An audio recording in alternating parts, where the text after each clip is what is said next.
Good morning, Beshies! Welcome to our Vlogmas number 5. Hindi na sure. Welcome to our Vlogmas number 5. So, it's now 6:58. Kita ba? 6:58 a.m. Medyo maaga ako nagising today, siguro mga 5. Pero, ang first thing talaga na ginagawa ko sa umaga is mag-edit ng mga kailangan kong i-upload. Maaga rin pumasok sa school yung anak ko. Mali siya siguro mga around 6:30. So, inasikaso ko lang siya ng konti. Nagpaluto siya ng egg. And prepare ko yung t-shirt na hinihiram niya sa akin, no? So, may event sila today. Kailangan niya ng pink na t-shirt. So, pinahiram ko sa kanya yung Dabber Cad shirt ko na pink. So, pasensya na sa bare face. Ayan. So, yun, simula nagising ako kanina, nag-i-edit na ako ng ating vlogmas for today. Today is December 4. Ay, sahod ko pala sa Etsy today. So, yun, December 4 today. So, in-edit ko kanina pa yung vlogmas for tonight. And hindi ako maka-film kasi puno na yung both na cellphone ko. Parehong cellphone puno na. So, ayun. Ano na nga, no? Magsa 7 a.m. na. Lumabas si Habs. Bumili siya ng pandesal. Magbe-breakfast kaming dalawa. And maghapon na naman akong mag-isa dito, no? So, yung pasok ng anak ko sa school is 1 week online class, 1 week face-to-face. So, this week is face-to-face niya. Last week is online class siya. So, alternate yun. 1 week online class, 1 week face-to-face. So, pag ganitong face-to-face siya, hapon na siya nauwi. So, pag pumasok siya sa school, pumasok na rin yung asawa ko sa work niya. Ayun, ako na lang mag-isa. Pagdating ng lunch, hanggang hapon, mag-isa lang ako. So, today, since naglinis ako dito kahapon, mag-work ako today, no, asikasuin ko yung tapusin ko yung edit ko ng mga vlogs, and magla-layout ako ng mga digital products para sa aking Etsy. So, yun siguro yung gagawin ko ngayong umaga. Magbe-breakfast lang muna kami ng asawa ko. So, yeah, see you later. Twink, ang dumi ng aming salamin. Punasan ko muna. 7:50 a.m. maliligo muna ako bago ako magtrabaho. So, mamaya akit ako sa taas kasi magle-layout tayo ng ating mga digital products para ma-post sa aking Etsy. So, yeah, maliligo muna ako and I'll be back later.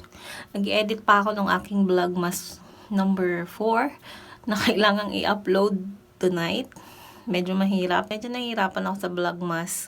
Dalawang phone ko is punong-puno na ng video. And kailangan ko mag-edit talaga ng mag-edit. But, yeah, gusto ko to. Gusto ko to. Masaya naman ako dito. Ginusto ko to. Kaya paninindigan natin to. So, maliligo lang ako. And I'll be back later. It's now 8:16 a.m. guys. And ayan, nakaligo na ako. Naka-live yung isa kong phone sa Popo. So, ito yung gamit natin. So, yeah. Nilibis na ako and mag-work na ako. So, hindi ako makapag-vlog muna kasi naka-live pa ako sa Popo. So, I'll be back later. It's now 8:33 a.m. Ayan. Mag-layout muna ako ng mga digital products na ipopost ko sa aking Etsy. So, yeah. Naka-live din ako sa Popo right now.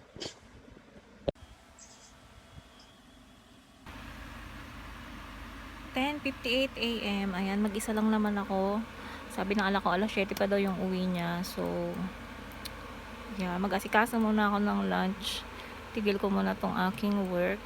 Magla-lunch muna siguro ako. And later, pupunta rin ako kay Sisi para tumulong dun sa kanyang shop. So, yeah, off ko muna itong PC.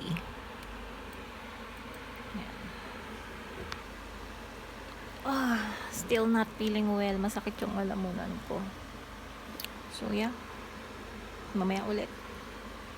It's now 11:07. Ayan, bumaba na ako. May dumating pala akong parcel. Ayan, buksan natin. Hair accessories to na gagamitin ko sa birthday shoot ko. Oh my God. So, eto yan. Ganito pala yung itsura niya. Ayan, ano lang siya. Butterfly. Ito, flower. Tapos mga flower na maliliit. Mga ganito. Gagamitin ko to sa aking birthday shoot. Ayan. Ito pa talaga yung in-order ko. So, i-check ko muna kung ito nga yung mga in-order ko. Hindi ako makakuha ng perfect na lighting. So, try natin dito sa banyo. So, ito yung butterfly na, hair accessories. And ito yung small na flower. And then yung malaking flower. Pack. Gagamitin ko to sa aking birthday shoot. So, we will see kung paano style yung gagawin ko. 11:28 AM. Ayan, makikikain ako dito kay Sisi. Nagluluto siya. Nakataas pa yung paa. Ay, sana ko puwesto sa lang pumakas. Nagluluto siya. Dito ako makikikain. Kaya ang pegs ko taga-alaga ng mga bata para makapagluto siya.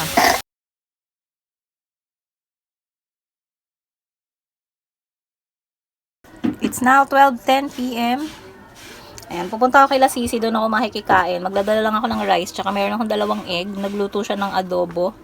So, doon ako makikikain. Kasi mag-isa lang ako. Mamaya pa uwi yung anak ko. So, yun.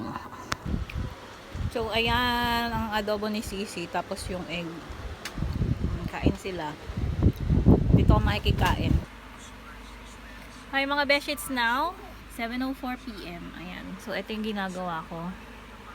May ginagawa akong digital planner. Nag-aaral akong gumawa ng digital planner. Hindi ko alam kung pwede ko nang ibenta to after ko siyang magawa. May message tayo. But, yeah, pinag-aaralan ko pa talaga kung paano gumawa nito. And, siguro itong first na gawa ko, ipapamigay ko to sa mga friends ko na gustong mag-try or gustong gumamit ng mga digital planner. But yeah. So kanina mga 3 PM tapos na kami doon kay Sisi, doon sa mga orders niya sa Shopee. Umuwi na ako and then nakatulog ako ng 1 hour. Nag-start akong gumawa dito ng mga 4 PM. Inayos ko muna yung ang vlogmas ko for tonight dito sa aking YouTube. And then nag-dinner kami. So now tapos na kami mag-dinner. It's 7:06 PM. Tutuloy ko lang yung paggawa nito and maybe magla-live kami sa Popo mamaya. So yun na lang yung mga gagawin ko for tonight. So i-close ko na tong vlog na to. See you na lang again tomorrow, guys. Thank you for watching. Don't forget to love yourself. Bye!